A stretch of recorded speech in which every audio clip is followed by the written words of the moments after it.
Mon frère a mis mes parents de 80 ans à la porte de la maison que je leur ai offerte pour sa propre famille, alors j'ai annulé l'hypothèque et maintenant il est à la rue. Si vous n'êtes pas encore abonné à la chaîne, cliquez sur le bouton « S'abonner » et appuyez sur la cloche pour ne rien manquer de nos histoires. Votre soutien est précieux pour nous. Si cette histoire vous intéresse, laissez un j'aime. J'aimerais aussi savoir de quelle ville vous venez, indiquez-le nous dans les commentaires. C'est parti! Il y a un an, l'air sentait encore la peinture fraîche et la promesse d'un avenir paisible. Je me souviens de chaque détail de cette journée d'automne. Le soleil filtrait à travers les grandes fenêtres du salon, projetant des carrés dorés sur le parquet de chêne clair, si neuf qu'il semblait encore vivant. C'était la maison parfaite.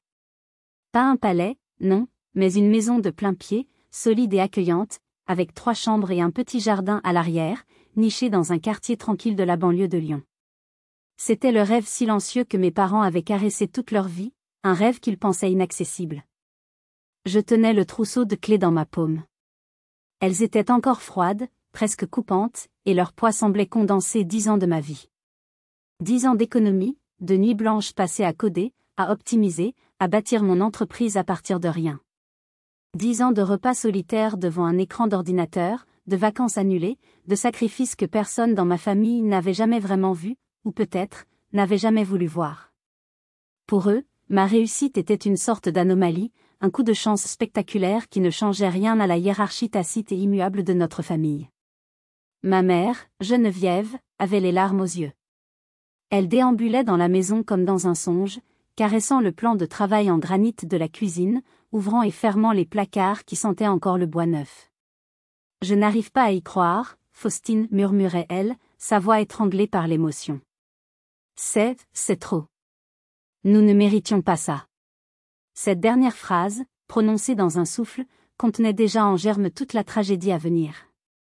Elle ne disait pas « merci », elle disait « nous ne méritions pas ça », comme si un tel cadeau était une erreur de l'univers. Mon père, Anselme, toujours plus stoïque, se tenait près de la porte-fenêtre qui donnait sur le jardin. Il observait un vieux pommier qui, je l'espérais, leur donnerait encore des fruits. Il a simplement hoché la tête, mais j'ai vu dans son regard une lueur de fierté, si rare, si fugace, qu'elle a suffi à réchauffer mon cœur et à justifier chaque heure de travail acharné. C'était pour ce moment que j'avais tout fait. Pour effacer les dettes, les soucis, pour leur offrir enfin la sérénité après une vie de labeur dans une usine textile pour lui, et de petits boulots pour elle. Mon frère, Maxence, était là aussi, bien sûr. Flanqué de sa femme, Élodie, et de leurs 2 enfants. Il est toujours là quand il y a quelque chose à célébrer, ou quelque chose à prendre. Il m'a pris dans ses bras, une étreinte un peu trop forte, un peu trop performative, qui sentait le spectacle. « Bien joué, petite sœur, a-t-il dit d'une voix faussement enjouée. Tu as mis la barre au, là. Il a ri, mais le son était creux. En se retirant, j'ai croisé son regard. Juste une fraction de seconde, mais c'était là. Une étincelle sombre, un mélange d'envie, de ressentiment, pire encore, d'évaluation. Il ne voyait pas le cadeau, il en évaluait la valeur marchande. Faudra penser à refaire l'isolation du grenier, a-t-il lancé à notre père, déjà dans un rôle de propriétaire par procuration. Et la clôture du jardin est un peu basse pour les enfants. J'ai choisi de l'ignorer. J'ai choisi de croire que c'était sa façon maladroite de participer. J'ai choisi de croire que ce geste, ce cadeau immense de près de 400 000 €, allait enfin aplanir les différends, combler le fossé qui nous avait toujours séparés. J'ai cru que cette maison serait plus que des murs et un toit, elle serait le ciment de notre famille, le symbole d'un nouveau départ. J'imaginais déjà les Noëls ici, l'odeur du sapin se mêlant à celle de la dinde, les petits-enfants courant sur le parquet. J'imaginais les étés, les barbecues dans le jardin, mon père m'expliquant enfin comment tailler le pommier, ma mère me montrant les rosiers qu'elle aurait plantés. Ce jour-là, en leur remettant les clés, je ne leur donnais pas seulement une maison.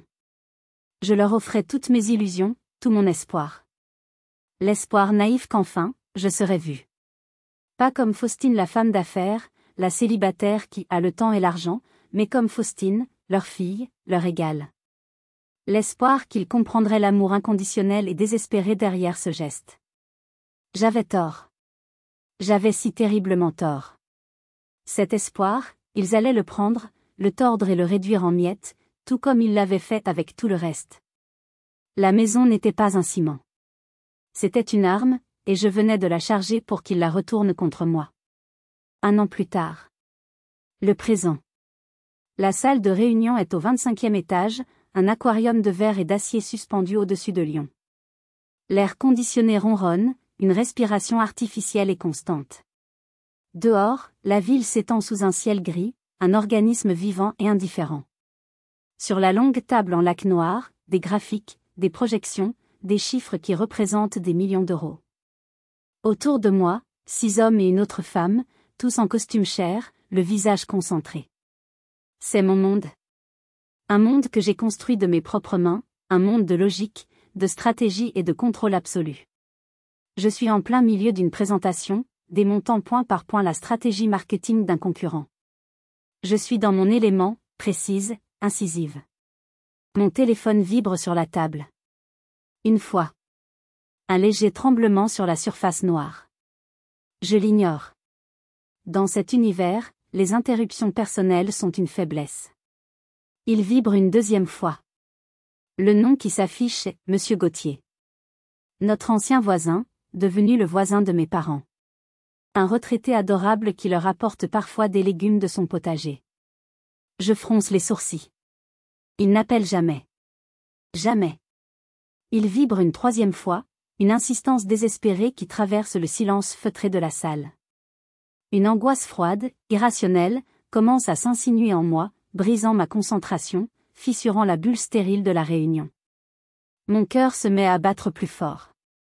Je perds le fil de ma phrase. Les visages autour de la table se tournent vers moi, interrogateurs. Je lève une main, tentant de garder une façade de calme. Excusez-moi un instant. C'est urgent. Je sors dans le couloir, le silence ouaté à peine troublé par le bruit lointain de la ville. Je décroche, le dos contre la vitre froide. Monsieur Gauthier ? Tout va bien ? Sa voix, à l'autre bout du fil, est un souffle de panique. Faustine ? C'est. Oh mon Dieu, Faustine, il faut que vous veniez. Tout de suite. Mon cœur s'arrête. Le scénario classique, le pire, se joue dans ma tête. Qu'est-ce qui se passe ? Mes parents ? Ils ont eu un accident ? Une chute ? Non, non, ils vont bien, enfin, physiquement, dit-il, sa voix brisée par une indignation qui le fait bégayer. C'est Maxence. Votre frère ? Il est en train de vider la maison. Faustine, il sort les meubles de vos parents sur le trottoir. Il y a un grand camion de déménagement. Je ne comprends pas ce qui se passe, c'est un cauchemar. Les mots flottent dans l'air, absurdes. Vider la maison. Meubles sur le trottoir. Mon cerveau refuse de les assembler en une image cohérente. C'est une erreur. Une mauvaise blague. Vous êtes sûr, monsieur Gauthier, ma voix est un murmure. Ce ne sont pas ses affaires à lui ? Peut-être qu'il déménage quelque chose. Sûr. Mais bien sûr que je suis sûre, sa voix monte d'une octave, mêlée de colère et de pitié. Je les vois de ma fenêtre. C'est le fauteuil de votre père, celui où il lit son journal. C'est la commode de votre mère. Votre père est assis sur son fauteuil au milieu du trottoir, Faustine, il a l'air complètement perdu. Et votre mère est à côté, elle pleure. Faustine, c'est une honte. Une abomination. Des voisins regardent. Il faut faire quelque chose. Le sol se dérobe sous mes pieds. Le monde contrôlé de mes graphiques et de mes millions d'euros s'effondre. Je ne suis plus Faustine Dubois, la chef d'entreprise respectée. Je suis juste une fille dont les parents de 80 ans sont assis sur un trottoir, au milieu de leur vie mise à la rue par leur propre fils. La panique cède la place à une rage blanche, pure et glaciale, une rage si intense qu'elle en devient presque calme. Je retourne dans la salle de réunion. Tous les regards sont tournés vers moi. Je ne vois rien. Je prends mon sac, mes clés, mon ordinateur portable. La réunion est terminée, je dis d'une voix que je ne reconnais pas. Et sans un mot d'explication, je pars, laissant derrière moi une assemblée stupéfaite. Dans l'ascenseur qui descend les 25 étages en un silence interminable, une seule pensée tourne en boucle dans ma tête, précise et meurtrière, je vais le tuer. La route jusqu'à la petite banlieue tranquille n'a jamais semblé aussi longue. Chaque feu rouge est une torture, un obstacle sadique sur mon chemin. Je conduis trop vite, mes mains crispées sur le volant. Le quartier, d'habitude si paisible avec ses jardins bien entretenus et ses retraités promenant leurs chiens, est aujourd'hui le théâtre d'un spectacle abject. En tournant dans la rue, je vois la scène. Et c'est pire, 1000 fois pire que tout ce que j'avais pu imaginer. Le camion de déménagement est garé devant la maison, le haillon grand ouvert, comme une bouche béante prête à tout avaler. Et sur le trottoir, c'est le chaos. Le vieux fauteuil en velours de mon père, usé par les années, celui où je grimpais sur ses genoux quand j'étais enfant. La commode en merisier de ma mère, son cadeau de mariage. Des cartons éventrés d'où dépassent des photos de famille, des bibelots, une pelote de laine avec les aiguilles encore plantées dedans, toute une vie de souvenirs exposés à la vue de tous, pathétiques et vulnérables. Des voisins sont à leurs fenêtres, d'autres sur le pas de leur porte, murmurant, détournant le regard, saisis par ce mélange de curiosité et de gêne face à une humiliation si publique. Mon père, Anselme, est assis sur ce fauteuil, exactement comme Monsieur Gauthier l'a décrit. Il ne fixe pas le vide. Il regarde ses mains, ses vieilles mains d'ouvrier, comme s'il ne les reconnaissait plus. Ma mère, Geneviève, est debout à côté de lui. Elle essaie de remettre un cadre photo dans un carton, mais ses gestes sont maladroits, saccadés par les sanglots qui secouent ses épaules. Et Maxence est là. Mon frère.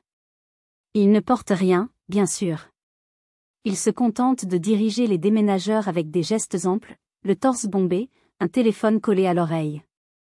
Il a un air d'efficacité, de justification, qui me donne la nausée. Il est dans son élément, le centre de l'attention, le metteur en scène de ce drame sordide. Je gare ma voiture en double fil, le moteur encore vrombissant, et je sors en claquant la portière. Le son résonne dans la rue silencieuse. Je marche vers lui, le bruit de mes talons sur le bitume est le seul son que j'entends. Tous les regards se tournent vers moi. Maxence. Ma voix est si basse, si chargée de fureur qu'il sursaute. Il met fin à son appel. Il se tourne vers moi, et il a l'audace de sourire. Un sourire condescendant, presque apitoyé. Faustine. Calme-toi. Tu surréagis. On en a déjà parlé.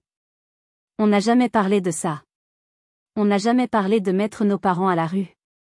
Il lève les yeux au ciel, comme si j'étais une enfant capricieuse qui ne comprenait rien. Arrête de dramatiser. Ils ne sont pas à la rue. Écoute, Faustine, je t'ai déjà expliqué. Élodie est enceinte de notre 3e. C'était pas prévu. Le médecin a dit qu'elle devait avoir un repos absolu, pas de stress, tu comprends? Pas d'escalier, rien. Notre appartement est un placard à balai. On ne peut pas accueillir un nouveau-né là-dedans. J'agis pour le bien de ma famille. C'est pour la santé de ma femme et de mon futur enfant. Tu comprends, ça, au moins? Son culot me coupe le souffle. Il a répété son discours, il est bien rodé. Il utilise sa femme et son enfant à naître comme un bouclier humain, une justification morale inattaquable. Et leur maison? Et leur vie? Je crie presque en montrant le désordre sur le trottoir. Mais ils peuvent venir chez nous. Enfin, une fois qu'on sera installé. On leur trouvera une chambre. Où ils peuvent prendre un petit appartement, ce sera moins de travail pour eux. C'est mieux, à leur âge. Je me tourne vers mes parents, cherchant un signe de protestation, une étincelle de dignité. Et vous? Vous êtes d'accord avec ça? Ma mère détourne le regard, essuyant ses joues avec le dos de sa main. C'est mon père qui répond, d'une voix faible et résignée, sans lever les yeux de ses mains. Il a besoin de la maison plus que nous, Faustine. C'est notre fils. Ces mots. C'est notre fils. Comme si je n'étais rien. L'évidence me frappe avec la violence d'un coup de poing dans l'estomac. Ils ne sont pas seulement victimes. Ils sont complices. Ils ont choisi leur camp. Par faiblesse, par habitude, par un amour aveugle et déformé, ils ont choisi. Et ce n'est pas le mien. Je regarde mon frère, qui me sourit, un sourire de triomphe. Il a gagné. Il a toujours gagné. Sur le chemin du retour, les images de la scène se superposent dans mon esprit, floues et coupantes comme des éclats de verre. Le silence dans ma voiture est assourdissant. Chaque kilomètre qui me sépare d'eux est un pas de plus dans le passé, dans mon musée personnel des injustices. Les souvenirs remontent, non pas comme des vagues de nostalgie, mais comme des pièces à conviction dans un procès qui dure depuis 38 ans. J'ai 20 ans. Je travaille tous les soirs dans un bar pour payer mes études. Je n'ai pas de voiture. Je rêve d'un scooter pour ne plus avoir à prendre le dernier bus, glacé en hiver. Pendant 1 an, je mets de côté chaque euro, chaque pourboire. J'arrive à 3 000 euros. La somme est là, sur mon compte, brillante et pleine de promesses. Et puis, un soir, Maxence rentre à la maison, le visage pâle. Il a embouti une voiture. Rien de grave, juste de la tôle froissée, mais il n'est pas assuré tout risque. Il lui faut de l'argent. Mes parents se tournent vers moi. On te remboursera, ma chérie, c'est promis, dit ma mère, la main sur mon bras. C'est ton frère, on ne peut pas le laisser comme ça. J'ai donné l'argent. Mon scooter s'est évaporé. Ils ne m'ont jamais remboursé. Maxence ne m'a jamais dit merci. J'ai entendu ma mère murmurer plus tard à une voisine. Tu sais, Faustine est une fille, c'est normal qu'elle aide à prendre soin de la famille. Elle est solide. J'ai 16 ans. Je suis une adolescente timide, plongée dans les livres. Je gagne le premier prix d'un concours régional de dissertation. Une petite fierté personnelle, un moment de gloire pour la jeune fille invisible que je suis. Je rentre à la maison, mon diplôme cartonné à la main, le cœur battant. J'entre dans le salon, prête à annoncer ma grande nouvelle. Mais la maison est en état de crise. Maxence, qui vient d'avoir son permis, a reçu sa première amende pour excès de vitesse. 90 € et 1 point en moins. Mes parents sont autour de lui, le consolant, pestant contre les radars tirelires. Ma mère lui prépare son plat préféré pour lui remonter le moral. Mon diplôme reste dans mon sac. Mon succès, si petit soit-il, n'a aucun poids face à son échec trivial. J'ai 32 ans. Je viens de signer le plus gros contrat de l'histoire de ma jeune entreprise. Je suis euphorique. J'ai l'impression de pouvoir conquérir le monde. Mon premier appel est pour ma mère. Je veux partager ma joie, je veux qu'elle soit fière. Je lui annonce la nouvelle, ma voix vibrant d'excitation. Il y a un silence. Puis elle dit, « Ah. C'est bien, ma fille. C'est une bonne nouvelle. » Un autre silence. « Dis-moi, avec tout cet argent, tu pourrais peut-être aider ton frère à changer de voiture ? » La sienne tombe en ruine, le pauvre. Tu sais, lui, il a de lourdes responsabilités, avec sa famille. Maxence est un garçon, il a besoin de porter le nom de la famille, de subvenir aux besoins. Ma réussite n'a jamais été la mienne. Elle a toujours été une ressource potentielle pour lui. Chaque victoire que je remportais était immédiatement convertie en une nouvelle obligation envers mon frère. En rentrant dans le parking souterrain de mon immeuble, je coupe le contact. Le silence est total. Le musée a fermé ses portes. Toutes les pièces à conviction sont là, alignées. Le verdict est clair depuis longtemps, mais aujourd'hui, il est devenu définitif. Je ne suis pas leur fille. Je suis leur plan de secours. Leur police d'assurance. Et le bénéficiaire a toujours été, et sera toujours, Maxence. Le soir même, alors que je suis recroquevillée sur mon canapé, un verre de vin à la main, mon téléphone sonne. C'est ma mère. Je laisse sonner. La sonnerie stridente déchire le silence de mon appartement. 1 fois. 2 fois. À la 3e, je sais qu'elle ne lâchera pas.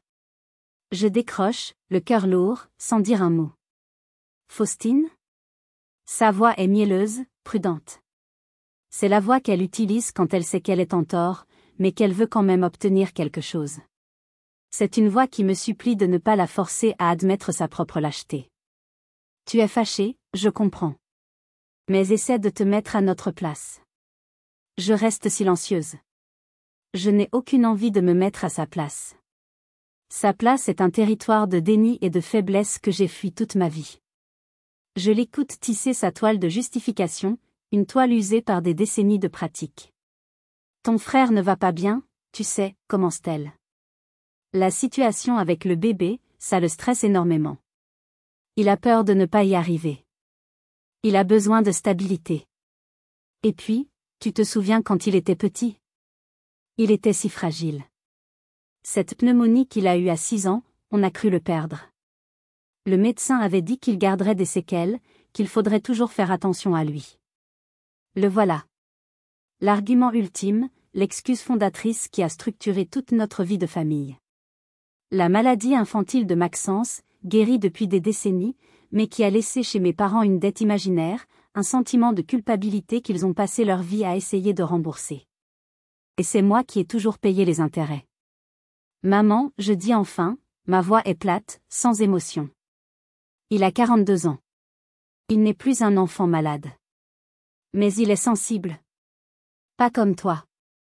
Toi, tu as toujours été forte, indépendante. Tu as toujours su te débrouiller. Lui, il a besoin de nous. Il a besoin de son père et de sa mère. Cette maison, c'est une façon pour nous de rester près de lui, de l'aider avec les enfants. Dans la maison que j'ai payée, je la coupe, froidement. Il y a un silence choqué. Je n'ai jamais utilisé ce ton avec elle.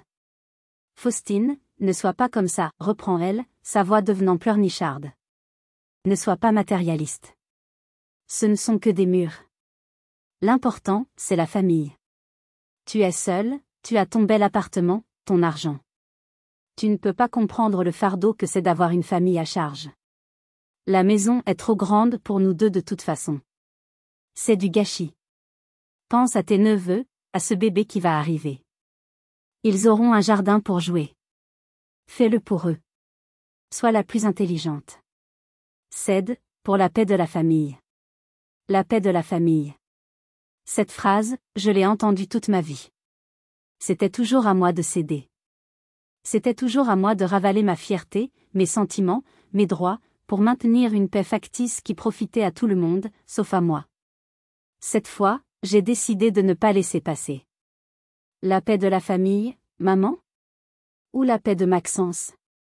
Dis-moi, quand j'ai eu besoin de 5 000 € pour lancer ma boîte, où était la famille? Vous m'avez dit que vous deviez garder vos économies, au cas où Maxence aurait un problème. Quand j'ai eu ma rupture difficile il y a 5 ans, vous n'êtes même pas venu me voir parce que c'était l'anniversaire du chien de Maxence. Alors ne me parle pas de famille. La seule famille que vous voyez, c'est lui. Ma mère se met à pleurer. Tu es cruelle, Faustine. Tu ne comprends rien. Non, maman. Pour la première fois de ma vie, je crois que je comprends tout. Parfaitement. Je comprends soudainement. Ce n'est pas seulement de la faiblesse de leur part. C'est un choix. Un choix conscient, répété année après année, de sacrifier mon bien-être pour le confort de mon frère. Ils ne sont pas seulement complices. Ils sont les architectes de cette situation. Je n'ai plus rien à dire. La conversation est terminée. Toute conversation est terminée. Je raccroche sans un mot. Le « clic » du téléphone qui coupe la communication est le son le plus libérateur que j'ai entendu de toute ma vie. C'est le son d'une porte qui se ferme. Définitivement. Je ne ressens plus de colère. La rage blanche qui m'avait consumé a laissé place à un vide immense, un silence assourdissant qui fait écho entre les murs de mon grand appartement. Cet appartement, d'habitude mon sanctuaire, le symbole de mon indépendance durement acquise, me semble soudain étranger, froid et bien trop grand pour une seule personne. Les grandes baies vitrées donnent sur les lumières de la ville qui scintillent comme des diamants indifférents. C'est une vue qui coûte cher, une vue que je me suis offerte à la sueur de mon front. Ce soir, elle me nargue, étalant sous mes yeux une métropole grouillante de vie, de famille, de liens que je n'aurai jamais. Je me sers un autre verre de vin. Un Châteauneuf du Pape, une bouteille que je gardais pour une grande occasion. La signature d'un contrat, peut-être. Ou un anniversaire. La situation est ironique à en pleurer. Je me dirige vers ma bibliothèque, un mur entier de livres, et sur une étagère, je sors une boîte en bois sombre. À l'intérieur, des albums photos. Les vieux albums de famille, ceux avec les couvertures en simili-cuir et les pages jaunies qui collent. Les reliques d'une vie que je croyais être la mienne. Je m'assieds par terre, sur le grand tapis blanc, le vin à portée de main. Et je commence à tourner les pages. C'est un pèlerinage douloureux, une autopsie de mes propres illusions. Une photo de moi et Maxence enfant, sur une plage de Bretagne. Il a 6 ans, j'en ai 2. Il construit un château de sable magnifique, et je suis assise à côté, un peu en retrait, un pâté informe devant moi. Le titre écrit par ma mère en dessous, Maxence le bâtisseur. Rien sur moi.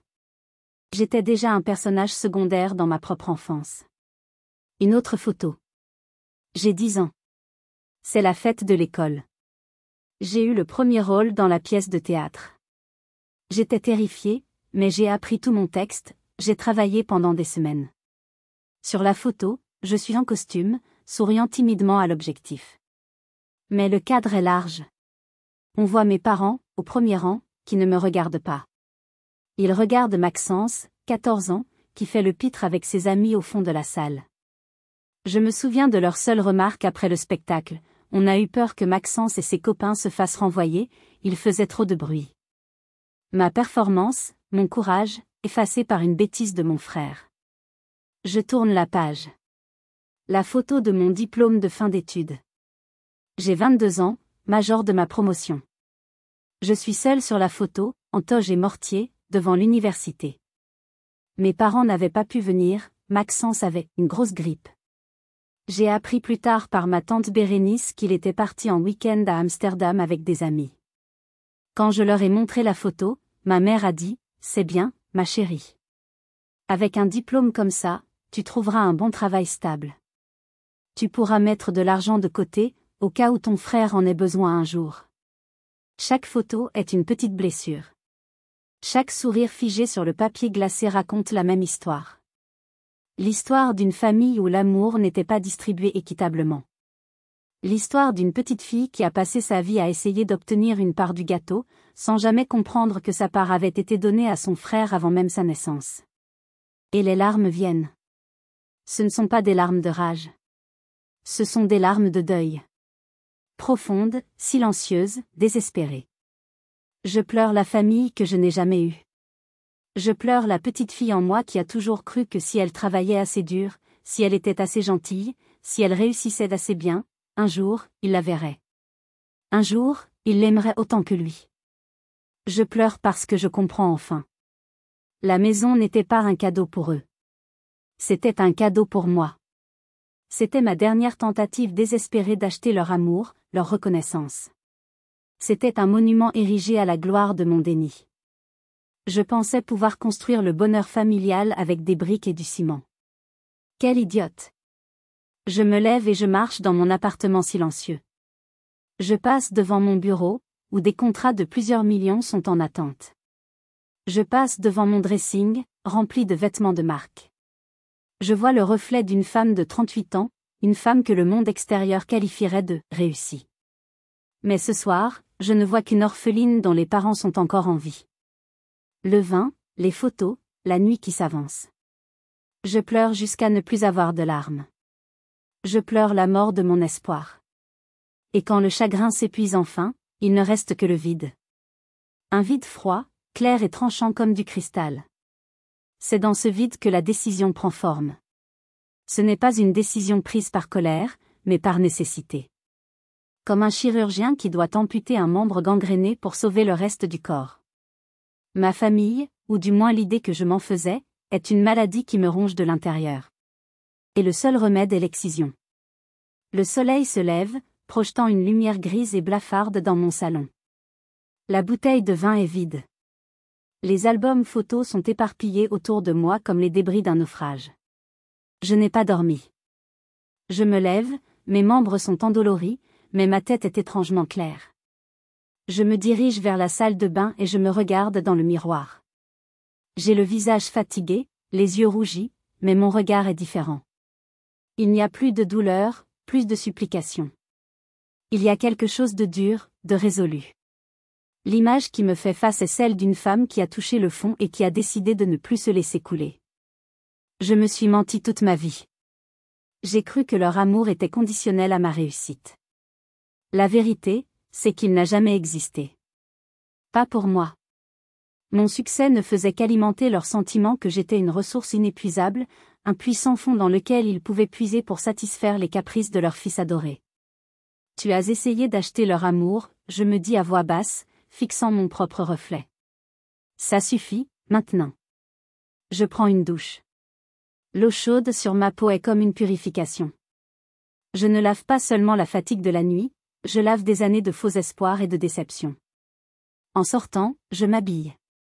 Pas avec mes vêtements de travail habituels, mais avec une tenue qui exprime ma nouvelle résolution. Un pantalon noir bien coupé, un chemisier en soie, des chaussures à talons. Une armure. Je prépare un café fort. Et pendant que la machine grésille, je prends mon téléphone. Je ne cherche pas le numéro de ma mère, ni celui de mon frère. Je cherche le numéro de Maître Renaud, mon notaire. Un homme d'une 50aine d'années, méticuleux, efficace et totalement dépourvu de sensiblerie. L'allié parfait. Il décroche à la 2e sonnerie. Sa voix est professionnelle, sans chaleur. Maître Renaud, Faustine Dubois à l'appareil. Madame Dubois. Que puis-je faire pour vous si tôt? Je vais droit au but. Je vous appelle au sujet de la maison à Saint-Priest. Celle que j'ai achetée pour mes parents. Oui, je vois très bien le dossier. Un problème? Je prends une profonde inspiration. Maître. Cette maison était un symbole d'amour. On l'a transformée en un symbole de cupidité. Une chose pareille ne peut pas être vendue pour de l'argent. Elle doit être effacée. Il y a un court silence à l'autre bout du fil. Je l'entends presque réfléchir, analyser la situation d'un point de vue purement juridique. Je vois, dit-il enfin. C'est une position radicale. Madame Dubois, êtes-vous certaine de votre décision? Il s'agit d'une perte financière considérable pour vous. C'était sa façon de me donner une dernière chance. Certaine, je réponds, ma voix ne tremblant pas, la perte financière est le prix de ma liberté. Quelles sont vos instructions? Les 2 semaines qui ont suivi ont été les plus étranges de ma vie. À l'extérieur, tout était normal. Je travaillais, j'allais à mes réunions, je souriais à mes collègues. Mais à l'intérieur, j'étais devenue une machine de guerre froide. J'ai érigé un mur de silence. Pas d'appel. Pas de message. Pas de réponse. Mon téléphone a vibré frénétiquement les premiers jours. Des messages de ma mère, passant de la supplication, « S'il te plaît, Faustine, rappelle-moi », à la culpabilisation, « Tu fais souffrir toute la famille par ton égoïsme ». Des messages de Maxence, étonnamment enjoués, « Alors, la mauvaise humeur est passée ?» J'ai commencé à regarder pour refaire la cuisine, « Tu devrais voir les plans ». Un soir, il a même envoyé une photo de ses enfants jouant dans le jardin, avec la légende « Ils adorent leur nouvelle maison, merci encore petite sœur ». Chaque message était une nouvelle confirmation que ma décision était la bonne. Il ne comprenait pas. Il pensait que je faisais une crise de nerfs, que je boudais dans mon coin et que, comme d'habitude, je finirais par céder pour la paix de la famille. Cette incompréhension était ma meilleure arme. Pendant qu'ils s'installaient confortablement dans leur nouvelle vie, choisissant les couleurs des murs et planifiant un barbecue pour leur pendaison de crémaillère, j'agissais dans l'ombre. Mon silence n'était pas passif, il était actif. C'était le silence d'un prédateur qui attend son heure. J'ai passé des heures au téléphone, mais pas avec eux. Avec des agences immobilières, des conseillers financiers, et bien sûr, Maître Renaud. J'ai trouvé un appartement de service haut de gamme, entièrement meublé, à 10 minutes de chez moi. Assez grand pour mes parents, avec un balcon, un service de conciergerie et une assistance médicale disponible 24h24.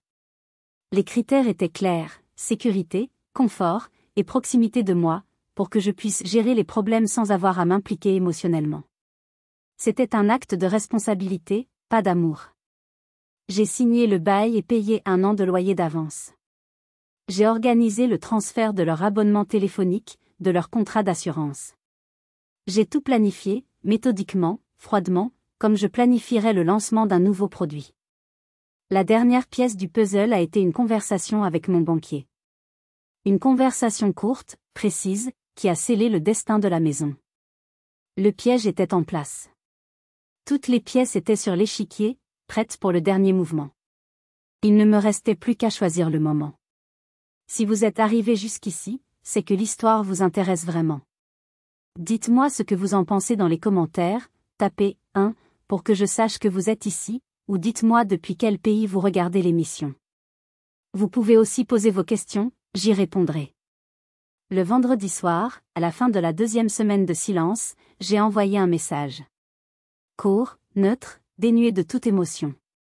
Je l'ai envoyé sur le groupe de discussion familiale sur WhatsApp, un groupe que j'avais mis en sourdine mais pas quitté. Bonjour à tous. Je serai à la maison demain, samedi, à 14h. Il faut qu'on parle des papiers et de l'avenir de la maison. J'ai posé mon téléphone et j'ai observé. La confirmation de lecture est apparue presque instantanément. Les 3 petits points indiquant que quelqu'un écrivait se sont affichés, puis ont disparu. Plusieurs fois. Ils se concertaient. Finalement, une réponse de Maxence. Super. On sera là. Hâte de te voir. Suivi d'un emoji pouce en l'air. Je pouvais presque l'entendre de l'autre côté de la ville, se tournant vers sa femme avec un sourire suffisant. Tu vois ? Je te l'avais dit. Elle a fini sa crise.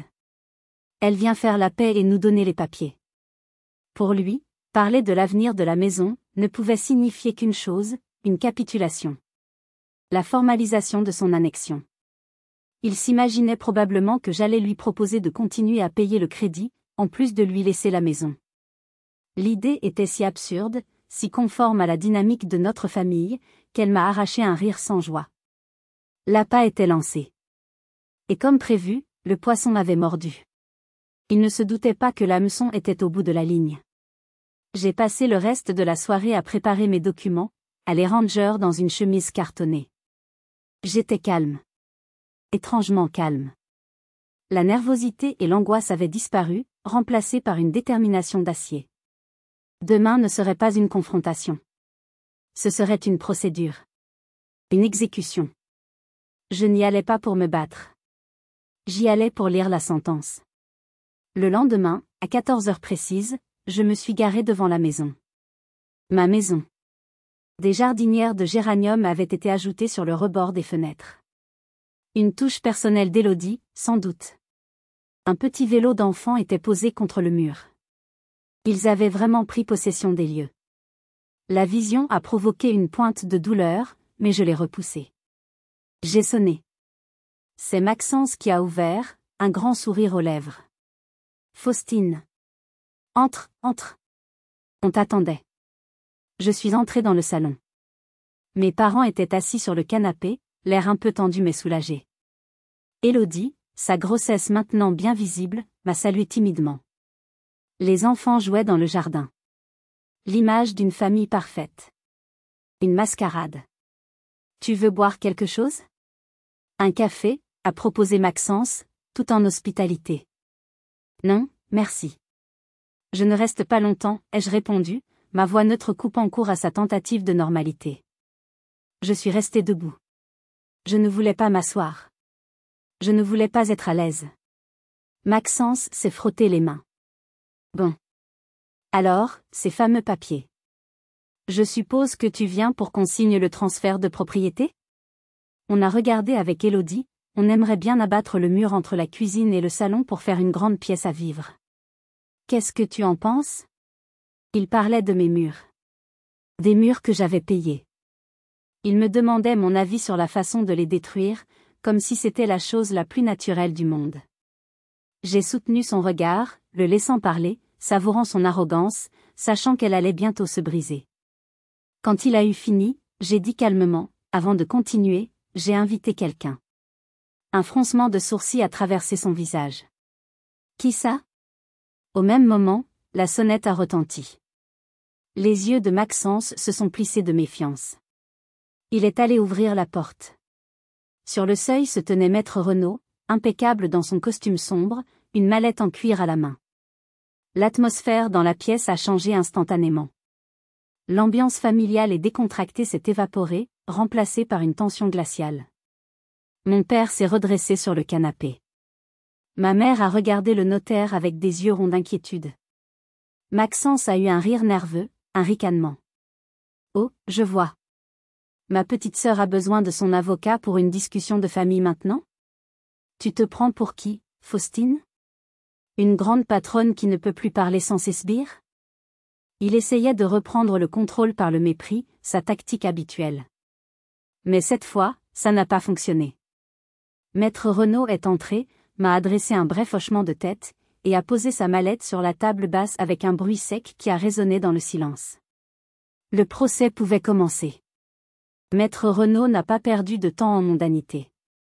Il a ouvert sa mallette et en a sorti un dossier. Il a chaussé ses lunettes et a balayé la pièce d'un regard professionnel qui n'invitait à aucune familiarité. Bonjour à tous, a-t-il commencé d'une voix posée et formelle. Je suis Maître Renaud, le notaire de Madame Faustine Dubois. Je suis ici à sa demande pour clarifier la situation juridique de ce bien immobilier. Il y a eu un silence pesant. Maxence s'est croisé les bras, affichant un air de défi, mais je pouvais voir une perle de sueur sur sa tempe. Comme vous le savez, vous devriez le savoir, a poursuivi Maître Renaud, l'unique et seul propriétaire légal de cette propriété est Madame Faustine Dubois. Elle a personnellement financé l'intégralité de l'achat et assume seule le remboursement du prêt hypothécaire associé. Il a fait une pause, laissant le poids de ses mots s'installer. Compte tenu des événements récents, à savoir l'occupation non autorisée des lieux et l'expulsion des précédents occupants désignés par la propriétaire, Madame Dubois a pris un certain nombre de décisions. Il a sorti un premier document du dossier. Ceci est une mise en demeure formelle. Elle exige que tous les occupants actuels, à savoir Monsieur Maxence Dubois, son épouse et ses enfants, libèrent les lieux dans un délai de 30 jours à compter d'aujourd'hui. Le visage de Maxence a perdu toute couleur. Quoi? C'est une blague? Élodie a poussé un petit cri étouffé. Maître Renaud l'a ignoré, imperturbable. Ce n'est pas tout. Il a sorti un deuxième document. Madame Dubois m'a également chargé d'informer la banque, par courrier recommandé, de sa décision de cesser immédiatement tout paiement concernant le prêt hypothécaire. Là, même moi, qui savais ce qui allait arriver, j'ai senti un frisson. C'était le moment clé. Le notaire a levé les yeux du papier et a regardé Maxence droit dans les yeux. Cela signifie, monsieur, que le prêt ne sera plus honoré. La banque engagera donc une procédure de saisie immobilière. La maison sera reprise et vendue aux enchères pour couvrir la dette restante. Le silence qui a suivi était total, absolu. C'était le silence de l'incrédulité, le silence qui précède l'effondrement. L'arrogance de Maxence s'est brisée en 1000 morceaux. Il a regardé la maison autour de lui, la maison qu'il avait déjà faite sienne, et a compris qu'elle n'était plus qu'un mirage. Je ne lui avais pas seulement repris son jouet. J'avais mis le feu au magasin de jouets. Pendant un long moment, personne n'a bougé. C'est Maxence qui a rompu le silence. Son visage était passé du blanc au rouge en quelques secondes. Tu ne peux pas faire ça, a-t-il balbutié, me fixant avec des yeux fous. C'est la maison de la famille. C'est Théoï qui a dit que ce n'était qu'une maison, ai-je répondu, ma voix tranchante comme une lame de rasoir. C'est toi qui as dit j'ai une famille, moi, comme si la tienne était la seule qui comptait. Tu avais raison, Maxence. Ce n'est qu'une maison. Et maintenant, elle n'appartient à personne. Il a fait un pas vers moi, le poing serré. Tu es un monstre. Un monstre égoïste. Tu vas mettre mes enfants à la rue. Tes propres neveux. Tout ça pour ton putain d'orgueil. Il a crié, essayant de retourner la situation, de me faire passer pour la méchante, le bourreau. C'était sa dernière carte, la culpabilisation. Mais son jeu ne fonctionnait plus. La personne qui met tes enfants à la rue, c'est toi, Maxence, ai-je rétorqué, mon calme le rendant encore plus fou. Tu as fait ce choix le jour où tu as décidé que ton confort personnel était plus important que la dignité de nos parents. Tu as mis sur le trottoir un homme de 81 ans et une femme de 79 ans, et tu as osé appeler ça le bien de ta famille. N'essaie pas de me faire porter le chapeau de ta propre cruauté. Il s'est tourné vers nos parents, cherchant désespérément un allié. Papa. Maman. Vous voyez ce qu'elle fait? Vous allez la laisser détruire notre famille? Mon père était sans voix, la bouche ouverte, le visage décomposé. C'est ma mère qui a parlé, d'une voix suppliante. Faustine, ma chérie, s'il te plaît. Réfléchis. C'est ton frère?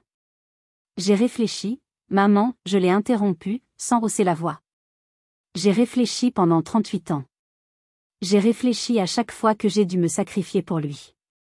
J'ai réfléchi à chaque fois que mes réussites sont devenues ses droits. J'ai fini de réfléchir. Maintenant, j'agis. Élodie pleurait silencieusement. Maxence, voyant qu'il avait perdu, s'est effondré sur une chaise, la tête entre les mains. Le manipulateur était à terre, privé de ses armes, exposé dans toute sa faiblesse pathétique. Le spectacle n'était même pas satisfaisant. Il était juste, triste. J'ai laissé Maxence à son désespoir. Mon attention s'est tournée vers mes parents. Ils me regardaient comme s'ils ne me reconnaissaient plus. Et peut-être qu'ils avaient raison. La Faustine qu'ils connaissaient, celle qui cédait toujours, était morte il y a 2 semaines. Je me suis approchée d'eux.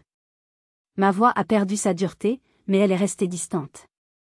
Pour vous deux, j'ai pris d'autres dispositions. J'ai posé sur la table basse un trousseau de clés et une chemise cartonnée. Ceci, ai-je dit en désignant les clés, est pour un appartement dans une résidence de service à Lyon, à 10 minutes de chez moi. Il est entièrement meublé et équipé. Le loyer est payé pour 1 an. Il y a un service de conciergerie et une assistance médicale. Vous serez en sécurité. Ma mère a regardé les clés comme si elles allaient la mordre. Et ceci, ai-je continué en tapotant la chemise, contient tous les documents. Le bail, les contacts, les informations sur le transfert de vos abonnements. Ma tante Bérénice passera vous aider pour l'installation si vous avez besoin. J'ai marqué une pause.